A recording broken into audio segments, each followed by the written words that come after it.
ሰላም ጤና ይስጥልን እጅጉን የተወደዳችሁና የተከበራችሁ የአዲስ ስፖርት ቤተሰቦቻችን እንደምን አላችሁልን?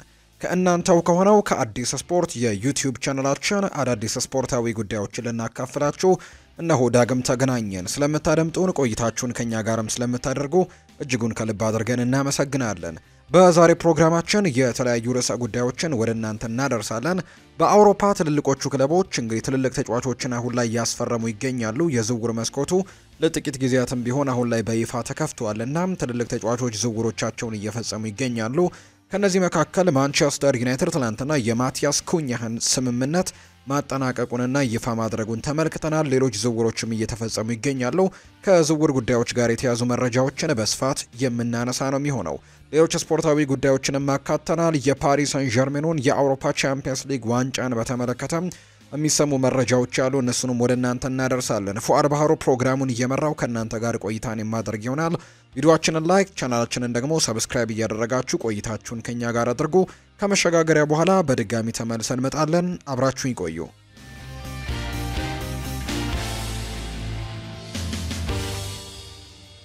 ሊቨርፑልን የተመለከቱ መረጃዎችን በማስቀደም ነው የምንጀምረው የዛሬውን ፕሮግራማችንን። ሊቨርፑሎች አጥቂ ማስፈረም ይፈልጋሉ። እናም እንደ ሌሎቹ ትልልቅ ክለቦች እንግዲህ የተለያዩ ተጫዋቾችን አሁንም በፍላጎት ዝርዝሮቻቸው ውስጥ እየተመለከትን እንገኛለን። ከነዚህ መካከል የኒውካስል ዩናይትዱ አሌክዛንደር ኢሳክ ስዊድናዊው አጥቂ በሊቨርፑል ቅድሚያ የሚሰጠው አጥቂ እንደሆነ ይነገራል። ነገር ግን ኒውካስል ዩናይትዶች አሁን ላይ ይህንን ተጫዋች ይለቁታል ተብሎ አይጠበቅም። ክለባቸው የአውሮፓ ቻምፒየንስ ሊግ ተሳታፊ መሆን ችሏል። ከዛ በተጨማሪ ደግሞ በዘንድሮው የውድድር ዓመት የካራባው ካፕን አሸንፈዋልና ቡድኑ የዋንጫ ሜንታሊቲን እያገኘ ይገኛል። ስለዚህ አሌክዛንደር ኢሳክን በሚቀጥለው የውድድር ዓመት ኒውካስል ዩናይትዶች ማጣት አይፈልጉም፣ በትልልቅ ውድድሮች ላይ ራሳቸውን ተፎካካሪ ለማድረግ። ሌላኛው ቤንጃሚን ሼስኮ ነው። በትልልቅ የአውሮፓ ክለቦች የሚፈለግ ተጫዋች ነው። ቶተንሃም እንግዲህ ማንቸስተር ዩናይትድ፣ አርሰናል እና ቸልሲ የዚህ ተጫዋች ፈላጊ እንደሆኑ ይነገራሉ። ትልቅ ፉክክር በዚህ ተጫዋች ላይ ይኖራል ተብሎ ይጠበቃል። ሌላኛው ቪክተር ኦስሜን እና ሁጎ ኤኬቴኬ ናቸው። እነዚህ ተጫዋቾች በሊቨርፑል ፍላጎት ውስጥ ያሉ ስሞች እንደሆኑ ስካይ ስፖርትስ መረጃውን ያጋራው። ሌላኛው ከሊቨርፑል ጋር የሚያያዘው ጉዳይ የፍሎሪያን ቨርትስ ጉዳይ ነው። ይህ ተጫዋች እንግዲህ ወደ ሊቨርፑል ሊያመራ እንደሚችል በርካቶች ግምቶቻቸውን እየሰጡ ይገኛሉ። ጀረሚ ፍሪምፖንግን ከባየር ሌቨርኩዘን ማስፈረማቸውን ያረጋገጡት ሊቨርፑሎች አሁንም ሌላኛውን የባየር ሌቨርኩዘን ተጫዋች ጀርመናዊውን ፍሎሪያን ቨርትስ ለማስፈረም ሙከራዎችን ማድረጋቸውን እንደቀጠሉ ነው። ይህም እንግዲህ ለባየር ሌቨርኩዘንም ግልጽ አድርገው መጠየቃቸው ይነገራል። ክለቡ ፍላጎቱን እንደሚያከብር ተስፋ ያደርጋል እና ይስማማል ተብሎም ነው የሚታሰበው። በፍሎሪያን ቨርትስ እና በባየር ሌቨርኩዘን መካከል ያለው ግንኙነትም በጣም ጥሩ እንደሆነ ጭምር ነው ፋብሪሲዮ ሮማኖ መረጃውን ያጋራው። በባየር ሌቨርኩዘን እና ሊቨርፑል መካከል የሚደረገው ድርድር አሁንም ቀጥሏል። ነገር ግን አሁንም ቢሆን ፍሎሪያን ቨርትስ ወደ ቀዮቹ ለመዘዋወር ምንም አይነት ስምምነት እንደሌለው ጭምር ነው ቢልድ የተባለው የመረጃ ምንጭ እየገለጸ የሚገኘው። ራሳቸውን ያጠናክሩበታል ተብሎ ከሚታሰቡ ሌሎች ቦታዎች መካከል አንደኛው የግራ ተከላካይ ቦታ ነው። ሚሎስ ኬርኬዝ ደግሞ በዚህ ቦታ ላይ ስሙ የሚጠቀስ እንግዲህ የቦርንመስ ተጫዋች ነው። ከሊቨርፑል ጋር ስሙ የሚነሳ ተጫዋች ሆኗል። እንግዲህ የተጫዋች ጥያቄ ቀርቦለት ነበር። ሚሎስ ኪርኬስ ስሙ ከሊቨርፑል ጋር ስለመያያዙ ጥያቄ ቀርቦለት ምላሹን ሰጥቷል። እርግጥ ነው መረጃዎች ላይ ስሜ በደንብ ይጠቀሳል፣ በደንብም እየሰማሁት ነው። ምን እንደሆነ ባላውቅም ብዙ ጊዜ ግን ጥሩ የሆነ አቋም ስታስመለከት እንዲህ አይነት መረጃዎች ግን ይበዛሉ። ብዙ ጊዜ መረጃዎች ላይ ጎልተህ ትታያለህ ሲልም ጭምር ነው ሚሎስ ኪርኬስ መረጃውን ያጋራው። ሌላኛው ብሬንትፎርድ ከሊቨርፑል ጋር ከኳሚን ኬለር ከፍተኛ ድርድር ላይ ይገኛሉ። በመርህ ደረጃ ማርክ ፍሌከን ለባየር ሌቨርኩዘን ለመሸጥም ተስማምተዋል። ባየር ሌቨርኩዘን እና ብሬንትፎርድ ለኔዘርላንዳዊው ግብ ጠባቂ ፍሌከን ተጨማሪ ክፍያን ጨምሮ በ11 ሚሊዮን ፓውንድ ከስምምነት ላይም ደርሰዋል። ነገር ግን የምዕራብ ለንደኑ ክለብ ብሬንትፎርድ ከኳሚን ኬለር በፍሌከን ምትክም እንዲያገኙት እንግዲህ ስምምነት ላይ መድረሳቸውንና ሊቨርፑልን መስማማቱ የሚያሳዩ መረጃዎች አሁን ላይ ይፋ ሆነዋል። ሊቨርፑሎች የግራ መስመር አጥቂን ፍለጋ አሁንም በገበያው ላይ እያሰሱ ይገኛሉ። በተለይም ሉዊስ ዲያዝ ወደ ሳዑዲ አረቢያ የሚሄድ ከሆነ ሌሎች ተጫዋቾችን እየተመለከቱ ይገኛሉ። ተጫዋቹ ከባርሴሎና ጋርም ስሙ እየተነሳ ይገኛልና ሊቨርፑሎች እንግዲህ ይህንን ተጫዋች መተካት ይኖርባቸዋል። ምክንያቱም ስሙ ከተለያዩ ክለቦች ጋር እየተገናኘ ስለሚገኝ። ሌላኛው የሊቨርፑል መረጃችን ሊቨርፑል ስለ አረቢ ለብዚሹ ኮከብ ካስቴሎ ሉኬባ ዝውውር ጉዳይም ጠይቀዋል ሲል ነው ቲም ቶክ መረጃውን ያጋራው። የአርኔ ስሎቱ ቡድን በዚህ ክረምት ላይ አዳዲስ ተከላካዮችን ይፈልጋሉ። ሊቨርፑል ሆላንዳዊውን አዲስ የ2 ዓመት ኮንትራት ካስፈረሙ በኋላ የመሃል ተከላካይ ቦታ ላይ የበለጠ ዘና ብለዋል። ነገር ግን ኢብራሂማ ኮናቴ የቀዮቹን ኮንትራት የመጨረሻ ዓመት ላይ በመግባቱ የመርሲሳይዱ ቡድን አሁንም የኋላ መስመራቸውን ለማጠናከር ፍላጎታቸውን እያሳደጉ ነው። ቲም ቶክ ላይ በወጣ ዘገባ መሰረት ሊቨርፑል ካስቴሎ ሉኬባን እየተመለከተ መሆኑንና ስለ 22 ዓመቱም ወጣት ወቅታዊ መረጃንም እየጠየቀ መሆኑ ተሰምቷል። ነገር ግን ምንም አይነት ይፋዊ ንግግሮች ወይም ድርድሮች አልተጀመሩም። አርነ ስሎት የፈረንሳዩን ኢንተርናሽናል አድናቂ መሆኑም ጭምር ነው የሚታወቀው። የመርሲሳይድ ቡድን ተጫዋቹ ሊዘዋወር የሚችልበትን ሁኔታ እየተመለከተ ሲሆን ተጫዋቹ ከቅርብ ጊዜያት በፊትም ከማንቸስተር ዩናይትድ እና ከአርሰናል ጋር የተገናኘ ሲሆን የሉኬባ በአረብ ለብዚሽ ያለው ውልም እስከ 2029 ድረስ ስለሚቆይ የጀርመኑ ቡድን ለጊዜው እሱን ለመሸጥም ከፍተኛ ጫና አይደረግበትም ተብሎ ነው የሚታሰበው። ይሁን እንጂ አረብ ለብዚሾች በቀጣዩ የውድድር ዘመን የአውሮፓ እግር ኳስን ባለማሳካታቸው አንዳንድ ዋና ተጫዋቾቻቸውን በዚህ ክረምት ሊያጡ ይችላሉ ተብሎ ይታሰባል። ቤንጃሚን ሼስኮና ዣቪ ሳይመንስን ጨምሮ በክረምቱ ከአረብ ለብዚሽ የሚለቁ ሲሆን ሉኬባ ሁለቱንም ተጫዋቾች ተከትሎ እንግዲህ በክረምቱ የጀርመኑን ቡድን የሚለቅ ይሆናል ተብሎ ነው የሚጠበቀው። ሪፖርቶች እንደሚያመለክቱት ከሆነ ተከላካዩ በ74.5 ሚሊዮን ፓውንድ የመልቀቂያ ማፍረሻ አለው። ነገር ግን የተጫዋቹ መሸጫ ዋጋ ከዚህ በታችም ሊሆን እንደሚችል መረጃዎች ያሳያሉ። ካስቴሎ ሉኬባ በ2023 ከሊዮን ከተዘዋወረ በኋላ ባለፉት 2 የውድድር ዘመናት በአረብ ለብዚሽ ራሱን ማሳየት ችሏል።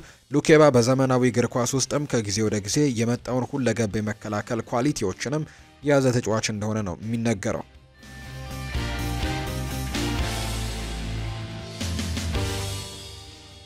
ማንቸስተር ዩናይትድን ደግሞ የተመለከቱ መረጃዎችን ወደ እናንተ እናደርስ ውድ ቤተሰቦቻችን። ማንቸስተር ዩናይትድ በይፋ ተጫዋች አስፈርመዋል። ዩናይትዶች የወልቨርሃምፕተን ወንደረርሱን የፊት መስመር ተጫዋች ማቲያስ ኩኛህን ነው ማስፈረማቸውን በይፋ ያስታወቁት። ብራዚላዊው ተጫዋች ማቲያስ ኩኛህ በማንቸስተር ዩናይትድ ቤት ለአንድ ተጨማሪ ዓመት የመቆየት አማራጭንም ያካተተ የ5 ዓመታት ኮንትራት ፈርሟል። ማንቸስተር ዩናይትዶች ተጫዋቹ ያለውን የውል ማፍረሻ 62.5 ሚሊዮን ፓውንድ ክፍያንም ለወልቭስ ለመክፈል ከስምምነት መድረሳቸውን የተረጋገጠው ተጫዋቹ ከብሔራዊ ቡድን ግዳጅ ሲመለስም የምዝገባና ቀሪ ስራዎች እንደሚያጠናቅቅም ጭምር ነው የተነገረው። ማንቸስተር ዩናይትድ ብራዚላዊውን አጥቂ ማቲያስ ኩኛን እንግዲህ ማስፈረማቸውን በትላንትናው ዕለት ይፋ አድርገዋል። ማቲያስ ኩኛ ስሜቱን መደበቅ የማይወድና ስሜቱን በግልጽ ማሳየትም የሚመርጥ አይነት ተጫዋች እንደሆነ ነው በርካቶች የሚናገሩት። በቀጣይ በማንቸስተር ዩናይትድ ቤትም ወጥ ያሉ ስሜት ቀስቃሽ እንግዲህ ደስታ አገላለጾችን እንዲሁም ደግሞ በተጋጣሚ ጋር አለመግባባቶችም የሚያሳየን ተጫዋች ይሆናል ተብሎ ይጠበቃል። ተጫዋቹ በሜዳ ላይ እንቅስቃሴ ወደ ጎል ከርቀት የሚሞክራቸው ኳሶችም በጣም የሚታወቁ ናቸው። በዘንድሮው የውድድር ዓመት ከፔናልቲ ቦክስ ውጪ በርከት ያሉ ግቦችን ካስቆጠሩ ቀዳሚ ተጫዋቾች መካከል አንደኛው ነው ብራዚላዊው ማቲያስ ኩኛ። ማቲያስ ኩኛ በአሰልጣኝ ሩበን አሞሪም 3-4-2-1 የጨዋታ ዘይቤ የግራ አጥቂ አማካይ ቦታ ላይ በበቂ ሁኔታ እንደሚስማማ ነው በርካቶች የሚናገሩት።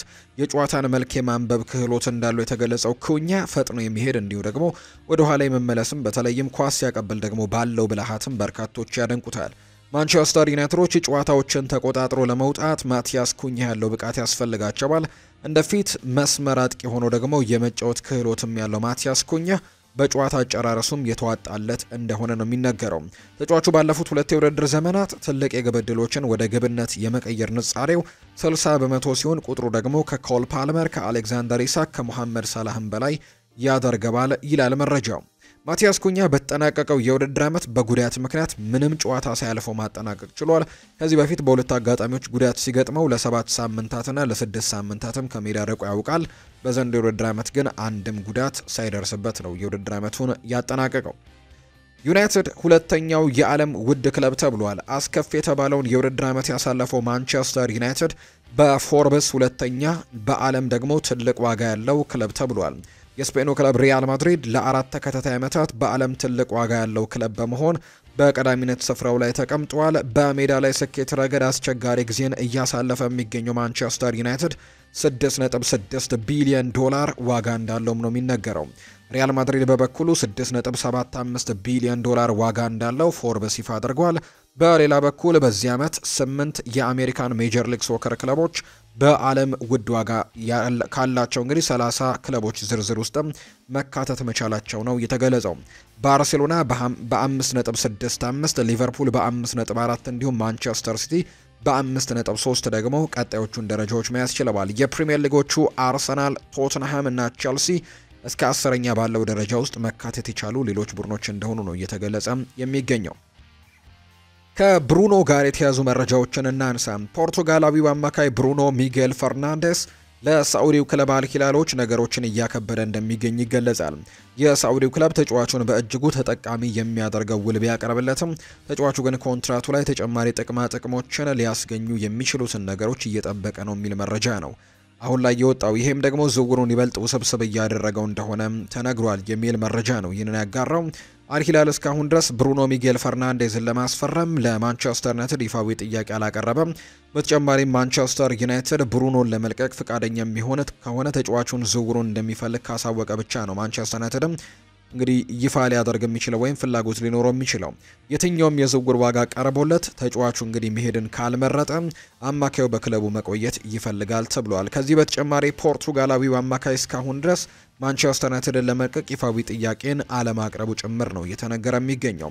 ሩበን ኔቬስ የብሩኖ ስም ከአልሂላል ጋር ስለመያያዙ ይናገራል።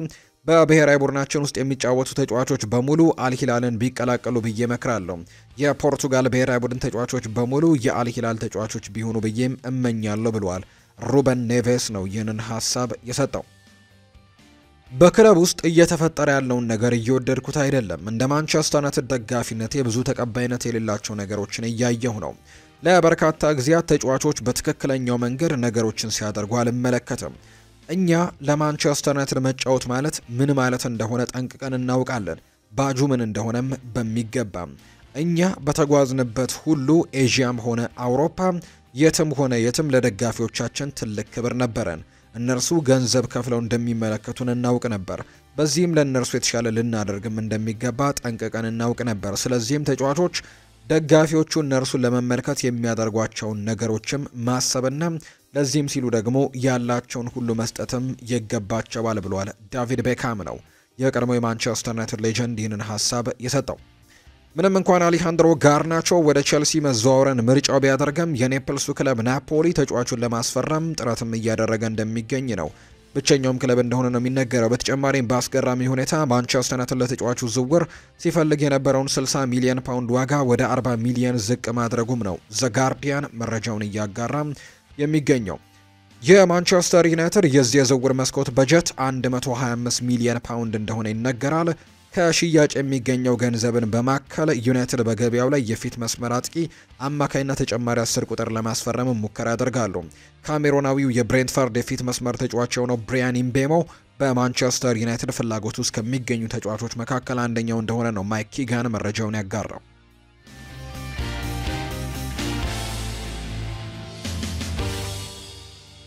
አርሰናልን የተመለከቱ መረጃዎችን ደግሞ እናንሳ።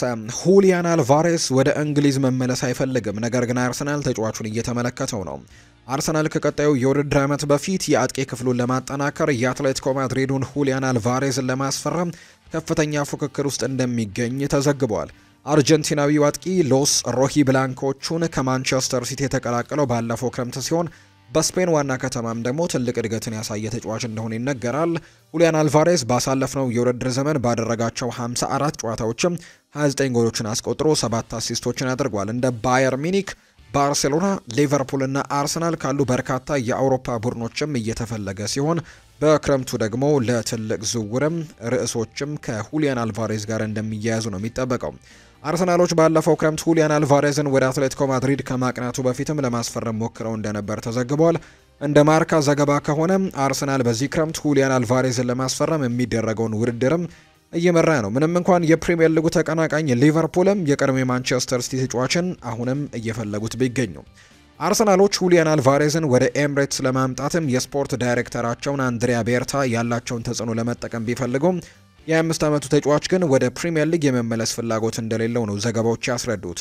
ሁሊያን አልቫሬዝ በአትሌቲኮ ምርጥ ተጫዋች እንደሆነ የሚያምን ሲሆን አሁን ላይ እንግዲህ በተወደደበት በማድሪድ ውስጥም የበለጠ የተረጋጋ ስሜት እንደሚሰማው ነው የሚዘገበው። የአርሰናል ችግር እንደቀጠለ ሲሆን ሌላ የውድድር ዘመን ዋንጫ አልባ ሆኖ ማጠናቀቅ የቻሉ ሲሆን በፕሪሚየር ሊግ ሁለተኛ ደረጃ ላይ ተቀምጠው ጨርሰዋል። አጥቂዎቻቸው ጋብሪኤል ሄሱስ እና ካይ ሃቨርትስ በውድድር ዓመቱ በተለያዩ ጊዜያት ጉዳት አጋጥሟቸዋል። አርሰናሎች ሚኬል ሜሪኖን በዚህም እንግዲህ አጥቂ ቦታ ላይ ማጫወታቸው በተደጋጋሚ ሲመረጥ ነበር። ስፔናዊው በቦታው ላይ በጥቂት ጨዋታዎች ላይ ድንቅ ብቃቱን ቢያሳይም ለአርሰናሎች ግን ቀጣይነት ያለው አማራጭ አይደለም እና ሌሎች አጥቂዎችን መመልከታቸው አይቀሬ እንደሆነ ነው መረጃዎቹ የሚያሳዩት። ሊሮይ ሳኔ በሚቀጥለው ሳምንት ከባየር ሚኒክ ጋር ስለ ወደፊት ቆይታው ይነጋገራል። እናም ሳኔ ክለቡን የሚለቅ ከሆነ የሰሜን ለንደኑ ክለቦች አርሰናል እና ቶትንሃም መዳረሻው ሊሆኑ እንደሚችሉ ይነገራል። አርሰናል ከሳኔ ይልቅ ሌላ ወጣትና ጥሩ ችሎታ ያለው የመስመር አጥቂ ማምጣት ነው የሚፈልገው። ነገር ግን በገበያው ላይ ካጡ ወደ ሳኔ ዝውውርም ሊመለሱ የሚችሉበት እድል ይኖራል ተብሎ ይታሰባል። ቶማስ ፓርቴን ለማስፈረም የሳዑዲ ክለቦችና ባርሴሎና እንቅስቃሴ ጀምረዋል። በተለይም የስፔኑ ክለብ ባርሴሎና ከቶማስ ፓርቴ ወኪል ጋርም ተጫዋቹን በነፃ ለማምጣትም ንግግር አድርጓል። አርሰናል ተጫዋቹን ለማስፈረም ፍላጎት አለው። ቢሆንም ግን ባርሴሎና ቶማስ ፓርቴ ላይ ያለው ፍላጎት እውነተኛ መሆኑን ተከትሎ ውሉን እንዲያራዝም ጫና ለማድረግ እየሞከረ እንዳለ ነው ዘገባው የሚያሳየው። ቶማስ ፓርቴ ወኪል ከባርሴሎና ጋር ለቀናቶች ንግግር ሲያደርግ ነበር። ፓርቴ በአርሰናል ቤት አዲስ ኮንትራት ለመፈረምም ከስምምነት መድረስ አልቻለም። በዚህ ወር መጨረሻ ላይ ኮንትራቱ ሲያልቅም በነፃ ወኪል ወደ ፈለገበት መሄድ ይችላል የሚሉ መረጃዎችም እንዲሁ እየወጡ ይገኛሉ።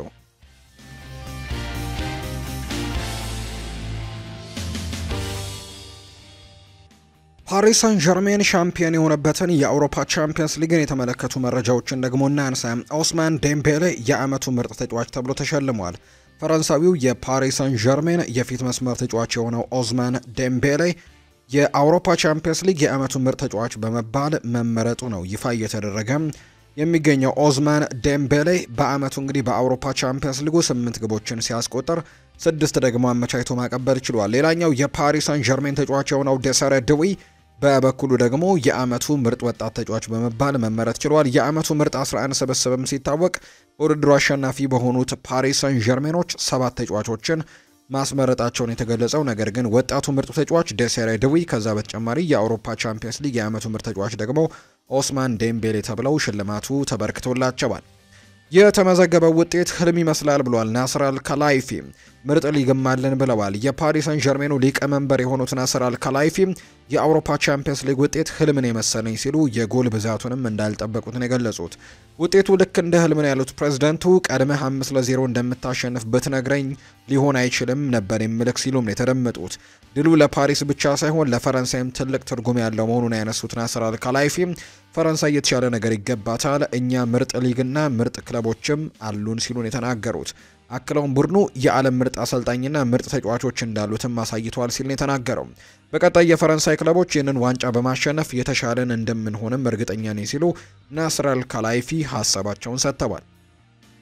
የከበዱን ሊቨርፑልና አስተን ቪላ ነበሩ ብሏል ሉዊስ ኤንሪኬ።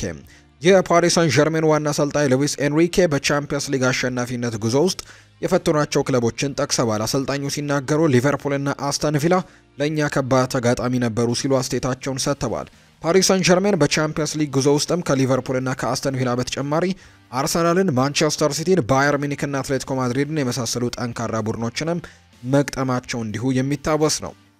ቀጣዩ ዓላማችን የዓለም ክለቦች ዋንጫን ማሳካት ነው ብለዋል ፕሬዝዳንቱ ናስር አልከላይፊ። የፓሪስ ሳን ዠርሜን ፕሬዝዳንት የሆኑት ናስር አልከላይፊ ክለቡ በቀጣይ የዓለም ክለቦች ዋንጫን በማሸነፍም እንደሚጥር ጭምር ነው የገለጹት። እንግዲህ አሁን ላይ ሙሉ አቅማችን የዓለም ክለቦች ዋንጫን ማሸነፍ ላይ ነው ሲሉ ፕሬዝዳንቱ ይናገራሉ። ከዓለም ክለቦች ዋንጫ በኋላ ቻምፒየንስ ሊግን በድጋሚ ማሸነፍ እንፈልጋለን፣ አሁን አስተሳሰባችን ይሄ ነው ሲሉ ኳታራዊው ሊቀመንበር ይናገራሉ። በታሪኩ ለመጀመሪያ ጊዜ የአውሮፓ ቻምፒየንስ ሊግ ዋንጫን ያሳካው ፓሪስ ሳን ዠርሜን ድሉን እንግዲህ ከደጋፊዎች ጋር በጎዳና ላይ አክብሯል። ፓሪስ ሳን ዠርሜን የድል ክብረ በዓሉንም በፓሪስ እውቅ በሆነውና ታሪካዊ በሆነው መንገድ ላይ ነው ያደረገው። አሁን ላይ የፈረንሳይ ፖሊስ በጎዳና ላይ ክብረ በዓሉ ላይ መገኘት የሚችሉት 110 ደጋፊዎች ብቻ መሆናቸውን ይፋ አድርገው ነበር። የድል ማክበሪያ ቦታ ላይ እንግዲህ ይህን ያክል ሰው መገኘቱ ጭምር ነው ዘገባዎች የጠቆሙት። ሪያል ማድሪድን የተመለከቱ መረጃዎችን እናንሳ። ቤልጅማዊው የሪያል ማድሪድ ቁጥር 1 ግብ ጠባቂ ቲቦ ኮርቱዋ ጉዳት እንዳጋጠመው እንግዲህ ክለቡ ይፋ አድርጓል። ይህንን ተከትሎ ቲቦ ኮርቱዋ በቀጣይ የቤልጅየም ብሔራዊ ቡድን ጨዋታዎች ያመልጡታል ተብሎ ይጠበቃል። ይሁን እንጂ ቲቦ ኮርቶባ ከዓለም ክለቦች ዋንጫ ውድድር ዝግጁ እንደሚሆንም ለክለቡ ቅርበት ያላቸው ምንጮች አረጋግጠዋል። ሪያል ማድሪድ ከ17 ቀናት በኋላ ከአልሂላል ጋር የመጀመሪያ የዓለም ክለቦች ዋንጫ ውድድር ጨዋታውንም ያደርጋል። ፓሪስ ሳን ዠርሜን የፍራንኮ ማስታንቱኖን ስምምነት ለማጠናቀቅ እየጣረ ይገኛል። ንግግሮች ለሳምንት የቆዩ ሲሆኑ እስካሁን ምንም አይነት ከስምምነት ላይ የደረሰ ነገር የለም። ነገር ግን ፓሪስ ሳን ዠርሜን ብዙ ዋና የአውሮፓ ክለቦችን በመፎካከር ከአርጀንቲናዊው ተጫዋች ጋርም ለመስማማት ሙከራዎችን ያደርጋሉ። የሪያል ማድሪዱ አዲሱ አለቃ ሻቪ አሎንሶ ከባድ ዝውውር እንዲደረግለት ጠይቀዋል። ሪያል ማድሪድ በዚህ ክረምት የፓሪስ ሳን ዠርሜኑን አማካይ ዣኦ ኔቬስን ለማስፈረም ፍላጎት እንዳላቸው ነው የተዘገበው። ሎስ ብላንኮቹ የላሊጋ ዘመናቸውን ካጠናቀቁ በኋላ በሚቀጥለው ወርም በዩናይትድ ስቴትስ ለሚካሄደው የክለቦች የዓለም ዋንጫ ውድድር በዝግጅት ላይ ናቸው። የስፔኑ ኃያላን የ2024-25 ተስፋ አስቆራጭ ዘመቻቸውን ካሳለፉ በኋላ ከዋና አሰልጣኛቸው ካርሎ አንቸሎቲ ጋር ተለያይተዋል። አንጋፋው አለቃ አሁን ላይ የብራዚል ብሔራዊ ቡድንን ለመምራትም በዝግጅት ላይ ሲሆኑ ሻቪ አሎንሶ በቤርናቢው ያለውን ክፍት ቦታም ደግሞ ለመሙላት ቡድኑን በይፋ ተረክበዋል። የሪያል ማድሪድ ቡድን በጁን 18 ከአልሂላል ጋር በሚደረገው የመክፈቻ ጨዋታ የሻቪ አሎንሶን ጥያቄ ለማሟላት ከአንድ ወር በታችም ይቀርባል። ሪያል ማድሪድ አዲሱ ጋላክቲኮን ለመመስረትም ኢላማ አድርገዋል። የስፔኑ ጋዜጣ ፌጂያስ እንደዘገበው ሪያል ማድሪድ የፍሬንች ሊጓን ከፍተኛ ተጫዋች ኢላማን በማድረግ ዝውውሩን ለመጨረስም ሙከራ በማድረግ ላይ እንደሆነ ነው እየተገለጸ የሚገኘው። ዘገባው አክሎም ሎስ ብላንኮቹ የፓሪስ ሳን ዠርሜኑን ፖርቱጋላዊ ኮከብ ዣኦ ኔቬስን በዚህ ክረምት በመሃል ሜዳ ላይ ማስፈረማቸው ዋና ተግባራቸው አድርገውታል። ሪያል ማድሪድ ከተጫዋቹ ጋር አብሮ ለመስራት በጣም ፍላጎት ባለው በአዲሱ አሰልጣኝ ሻቪ አሎንሶ ስርም ምክርም የ20 ዓመቱ ወጣት ተጫዋችን ለማስፈረምም እንደሚሞክሩ ጭምር ነው እየተገለጸ የሚገኘው። በፓርክ ደስ ፕሪንስ እስከ 2029 ክረምት ድረስ ኮንትራት ያለው ዣኦ ኔቬስ የአሎንሶ ሰዎች ተጫዋቹን ወደ ቤርናቢው ለማምጣትም ትልቅ ዋጋ ማቅረብ እንዳለባቸው ያውቃሉ። ሎስ ብላንኮቹ ከአዲሱ የውድድር ዘመን በፊት ዣኦ ኔቬስን ወደ ላሊጋ ለማምጣትም በሚደረገው ውል ላይ አንዳንድ ተጫዋቾች እንደ መደራደሪያ ሊጠቀሙባቸው እንደሚችሉ ነው የሚነገረው። በቅይሩ ስምምነት ውስጥም ማን ሊሳተፍ ይችላል የሚለው ጥያቄ ዘገባው ሲመልስ ከአርሰናል ጋር የተገናኘው ሮድሪጎ በክረምቱ የዝውውር መስኮት ኔቬስን ከፓሪስ ሰን ዠርሜን ለማምጣት የስምምነቱ አካል ሊሆን ይችላል ተብሎ ከተሰየሙ ተጫዋቾች መካከል ነው። ኤድዋርዶ ካማቪንጋ እና ብራሂም ዲያዝም እንዲሁ ደግሞ ከላይ በተጠቀሰው መረጃ መሰረት ስማቸው የተያዙ ተጫዋቾች እንደሆኑ እየተገለጸ ይገኛል። የቸልሲን ጉዳዮች እናንሳ። ቸልሲ የአሌሃንድሮ ጋርናቾን ሁኔታ በቅርበት እየተከታተሉት እንዳሉ ይታመናል። ቸልሲ አዲስ የግራ መስመር አጥቂ ማስፈረም ይፈልጋሉ። ኒኮ ዊሊያምስ፣ ጄሚ ባይኖ ጌቲያንስ እና አሌሃንድሮ ጋርናቾ ደግሞ ማስፈረም የሚፈልጓቸው ተጫዋቾች ናቸው ሲል ስካይ ስፖርት ዘግቧል። ጋርናቾ እንግዲህ በፕሪሚየር ሊጉ ስለሚጫወትና ፕሪሚየር ሊጉን በተሻለ ስለሚያውቀው ምናልባት ቅድሚያ ሊሰጠው እንደሚችል ነው የሚታመነው። ፋብሪዚዮ ሮማኖ እንዳለው ከሆነ ሊያም ዴላፕ የመጀመሪያ ዙር የሕክምና ምርመራውን እንዳለፈም አረጋግጧል። ማንቸስተር ሲቲን እንመልከት። ማንቸስተር ሲቲ ጂያንሉጂ ዶናሩማን የማስፈረም ፍላጎት አላቸው ተብሏል። የግብ ጠባቂው ኮንትራት በ2026 የሚያልቅ ሲሆን የፓሪሱ ክለብ ኮንትራቱን ለማራዘምና ስምምነት ላይ ለመድረስም እየሞከረ ነው ሲል ዲ ማርሲዮ መረጃውን አጋርቷል። ማንቸስተር ሲቲ እና ሊዮን ለራያን ቸርኪ ዝውውርም ድርድር ላይ ናቸው። ዝውውሩ በሚቀጥለው ሳምንትም በፍጥነት ይጠናቀቃል ተብሎ ይጠበቃል። የራያን ቸርኪ ዝውውር ዋጋው ከ30 ሚሊዮን ዩሮ በላይም ይሆናል ተብሎ ነው የሚጠበቀው። ማንቸስተር ሲቲ እንደሚያስፈርሙትም እና ክፍያውን እንደሚከፍሉም በራስ መተማመን ላይ እንዳሉ ነው ፋብሪዚዮ ሮማኖ ያጋራው። ማንቸስተር ሲቲ የራያን ቸርኪና የቲጃኒ ራይንደርስን ዝውውር በሚቀጥሉት ቀናት ውስጥም ያጠናቅቃል። እቅዳቸውም ይሄ እንደሆነ ነው ፋብሪዚዮ ሮማኖ ያጋራው። ሮበርት ሌቫንዶስኪ በባርሴሎና ቆያለሁ ብሏል። በባርሴሎና ቆያለሁ ይሄ ርዕሰ ጉዳይ እንኳን አይደለም በእርግጠኝነት ነው ብሏል። ቡድናችን የበለጠ ጠንካራ እንደሚሆን እርግጠኛ ነኝ፣ እናም የበለጠ ማሸነፍ እፈልጋለሁ ብሏል። ሃንስ ፍሊክና ስታፎቹ ዮሃን ጋርሲያ ከፈረመ ቴር ስቴገን የመጀመሪያ ተመራጭ ግብ ጠባቂ መሆን የማይመስል ነገር አድርገው ይመለከቱታል። ለአሰልጣኙ ቅርበት ያላቸው ምንጮች ጀርመናዊው ግብ ጠባቂ በሚቀጥለው የውድድር ዘመን መደበኛ የጨዋታ ጊዜን የሚፈልግ ከሆነ በባርሴሎና መጫወት ከባድ ስለሚሆንበት መውጫ መንገዱን መፈለግ አለበት ሲሉ ያጋራሉ። ቴር ስቴገን ስለ ዮሃን ጋርሲያ እና ባርሴሎና ይናገራል። ስለዚህ ማንም አላናገረኝም፣ ነገር ግን ስለሚወራው ነገር ብዙም አይመለከተኝም። በሚቀጥለው ዓመት ባርሴሎና እንደምሆን አውቃለሁ። ስለ ሁኔታውም በመርህ ደረጃ አልተለዋወጥንም። ለሚቀጥለው የውድድር ዘመን ብቻ በጣም ጓጉቻለሁ ሲልም ነው የተናገረው። ባርሴሎና ውስጥ ግልጽ የመጀመሪያ ተመራጭ ግብ ጠባቂ እንግዲህ የማትሆንበት ሁኔታ ሊጨምር ይችላል ብለህ ታስባለህ ወይ ተብሎም ተጠይቆ ነበር ቴር ስቴገን። እኔ እስከማውቀው ድረስ በሚቀጥለው የውድድር ዘመን ኢኛኪና እኔ ብቻ ነን ግብ ጠባቂዎች፣ ስለዚህ ፉክክሩ በመካከላችን ነው። አንድ እንግዲህ አዲስ ሰው ከመጣ ተመሳሳይ ውድድር ያጋጥመዋል። በአንድ ከፍተኛ ክለብ ውስጥም እንግዲህ የተለያዩ ስሞች ሊኖሩ ግድ ይላል። የጨዋታው አካልም ለመሆን ሁላችንም እንታገላለን። ሁልጊዜም ትልቅ ምኞት ያላቸው ጠንካራ ግብ ጠባቂዎች ነበሩን። እናም እንደዛም መሆን አለበት። በግሌ ሁሌም በሜዳ ላይ ሆኜ ምርጡን መስጠት እፈልጋለሁ። እኔ ጥሩ ብቃት እስካሳየው ድረስም ለአመታት እንግዲህ ድጋፍ እንዳለኝም ይሰማኛል ሲልም ጭምር ነው እንዲሁ የተናገረው። ሎስ አንጀለስ በዓለም ክለቦች ዋንጫ ላይ ይሳተፋል። የአሜሪካው ሎስ አንጀለስ እግር ኳስ ክለብ የዓለም ክለቦች ዋንጫ ውድድርን የተቀላቀለ የመጨረሻው ክለብ ሆኗል። ፊፋ በተመሳሳይ ባለቤትነት ከተያዙ ክለቦች ሕግ ጋር በተያያዘ የሜክሲኮን ክለብ ሊኦንን ከዓለም ክለቦች ዋንጫ ውድድር ሰርዞት እንደነበር የሚታወስ ጉዳይ ነው። ይህንን ተከትሎ ሊኦንን ተክቶ በውድድሩ የሚሳተፈውን ክለብ ለመለየት በተደረገ ጨዋታ ሎስ አንጀለስ ክለብ አሜሪካን 2-1 በማሸነፍ ውድድሩን ተቀላቅሏል። ሎስ አንጀለስ እግር ኳስ ክለብ ውድድሩን ማለፉን ተከትሎ የተሳትፎ $10 ሚሊዮን ወደ ካዝናው ማስገባትም ችሏል። ክለቡ ኦሊቪዬ ዡሩንና ሁጎ ሎሬስን የመሳሰሉ ተጫዋቾችን በቡድን ውስጥ አካቷል። ሎስ አንጀለስ በምድብ 4 ከቼልሲ፣ ፍላሚንጎና ኤስፔራንስ ዴ ቱኒስ ጋርም የምድብ ጨዋታውን ያደርጋል። አቼርቢ ለጥሪው ምላሽ አልሰጠም ብለዋል ሉቺያኖ ስፓሌቲ። ጣሊያናዊው የተከላካይ ስፍራ ተጫዋች የሆነው ፍራንቼስኮ አቼርቢ ብሔራዊ ቡድኑን ለመቀላቀል ፍቃደኛ ለመሆኑ ተነግሯል። የጣሊያን ብሔራዊ ቡድን አሰልጣኝ የሆኑት ሉቺያኖ ስፓሌቲ አቼርቢ ላቀረቡለት ጥሪ ምላሽ አልሰጠም፣ እንደማይመጣም ጠዋት አሳውቆኛል ብለዋል። ጥሪ ያቀረብኩለት ሊጉ ላይ ያሳየውን ጥሩ አቋም ተንተርሼ ነው፣ ውሳኔውን ተቀብለን እንቀጥላለን ብለዋል ሉቺያኖ ስፓሌቲ። የጣሊያን ብሔራዊ ቡድን በቀጣይ ከኖርዌይና ሞልዶቫ ጋር የዓለም ዋንጫ ማጣሪያ ጨዋታዋን ታደርጋለች። ባየር ሌቨርኩዘን ግብ ጠባቂ ሊያስፈርም ነው። የቡንደስሊጋው ክለብ ባየር ሌቨርኩዘን የብሬንትፈርዱን ግብ ጠባቂ ማርክ ፍሌከንን ለማስፈረም ከጫፍ መድረሳቸውን መረጃዎች ያሳያሉ። ባየር ሌቨርኩዘን በቅርቡ ለብሬንትፈርድ ያቀረበው 9 ሚሊዮን ፓውንድ የዝውውር ጥያቄ ውድቅ ተደርጎበት እንደነበር የምናስታውሰው ነው። አሁን ላይ ግን ባየር ሌቨርኩዘን ግብ ጠባቂውን 10 ሚሊዮን ዩሮ በሚጠጋ ሂሳብ ለማስፈረም መቃረባቸው ነው ዘ አትሌቲክ የገለጸው። ብሬንትፈርድ በበኩሉ የሊቨርፑልን ግብ ጠባቂ ኳሚን ኬለርን ለማስፈረም ከንግግር ላይ እንደሚገኙ ነው ዘገባዎቹ እየጠቆሙ የሚገኙትና እንግዲህ ሌሎች ግብ ጠባቂዎችንም እየተመለከቱ እንዳሉ መረጃዎች እየወጡ ይገኛሉ። ብሬንትፈርድ ግብ ጠባቂውን 18 ሚሊዮን ፓውንድ በሚደርስ ሂሳብም ለማስፈረም ከሊቨርፑል ጋር ንግግር ላይ እንደሆኑ ጭምር ነው እየተገለጸ የሚገኘውና ተጫዋቹን ለማስፈረምም እጅግ ከጫፍ መድረሳቸውን የሚያሳዩ መረጃዎችም እየወጡ ይገኛሉ። ሊቨርፑል ግብ ጠባቂውን ለመሸጥ ተስማምቷል። የመርሲሳይዱ ክለብ ሊቨርፑል እንግዲህ ቁጥር 2 ግብ ጠባቂያቸውን በተለይ አሊሰን ቤከር በቋሚነት እየተሰለፈ ስለሆነ ኳሚን ኬለር ጥሩ እንቅስቃሴዎችን ቢያሳይም ነገር ግን በሊቨርፑል ቤት የቋሚነት ቦታን ማግኘት አይችልም፣ ምክንያቱም አሊሰን ቤከር በቡድን ውስጥ ስለሚኖር። ስለዚህ ኳሚን ኬለር ክለቡን ለቆ መውጣት ነው የተሻለው አማራጩም።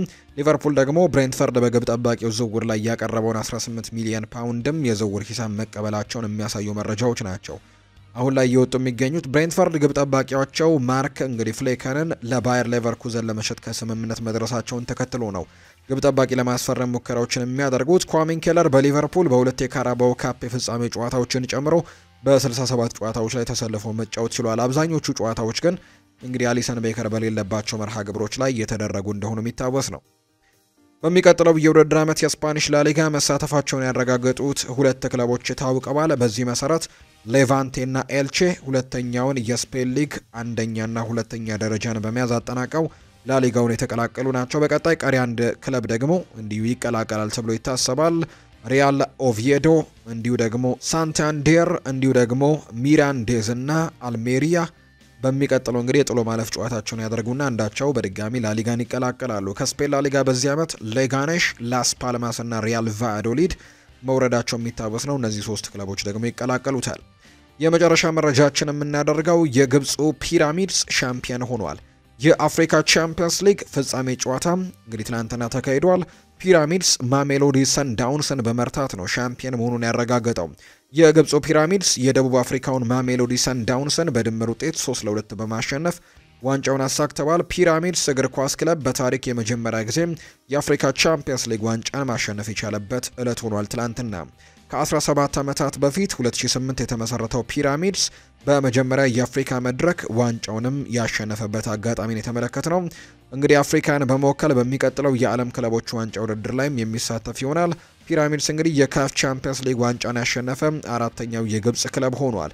ካለፉት 6 የካፍ ቻምፒየንስ ሊግ ዋንጫዎችም 5ቱን የግብጽ ክለቦች በማሸነፍ እንግዲህ የግብጽ ክለቦች በአፍሪካ ትልቁ ተጽዕኖ ፈጣሪ ክለቦች እየሆኑ ይገኛሉ። ትልልቅ እንግዲህ ዋንጫዎችንም እያሳኩ የሚገኙ ክለቦች ሆነዋል። ፒራሚድስ ደግሞ ትላንትና ማሜሎዲ ሰንዳውንስን በድምር ውጤት 3-2 በማሸነፍ የአፍሪካ ቻምፒየንስ ሊግ ሻምፒዮን መሆናቸውን ያረጋገጡበት ውጤት ነው የተመዘገበው።